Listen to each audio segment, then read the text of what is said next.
మహాదేవ శంభో శంకర. చూడండి, ఈ ప్రదోష వేళ పక్షులన్నీ ఇంటికి వెళ్ళిపోతున్న వేళ మేము శివయ్య సన్నిధికి వెళ్తున్నాం. ఎంత భాగ్యం అండి. కొంచెం స్లోగిల్లు ఏంది. సో మా వాడు ఊపు, డ్రైవింగ్లో మా రవి తోపు, దమ్ముంటే ఆపు, నువ్వు మాత్రం గేటు దాటడానికే నీ దమ్ము చూపు.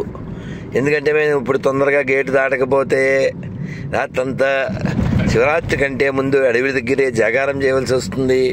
కాబట్టి మా వాడు తొందరగా గేటు దాటి గ్రేట్ అనిపించుకోవడానికి లేట్ లేకుండా మా ఫేటు మార్చడానికి తొందరగా వెళ్తున్నాడు. సో ఎనీహౌ విషయం ఏంటంటే, సో శివరాత్రి కంటే ముందే మాకు శివదర్శనం అయిపోతుంది. ఎంత భాగ్యం అండి. శ్రీశైలం ఈ వీడియో చూసిన తర్వాత ఎవరైనా శ్రీశైల మల్లికార్జున స్వామి సుప్రభాతం వింటే కామెంట్ పెట్టండి.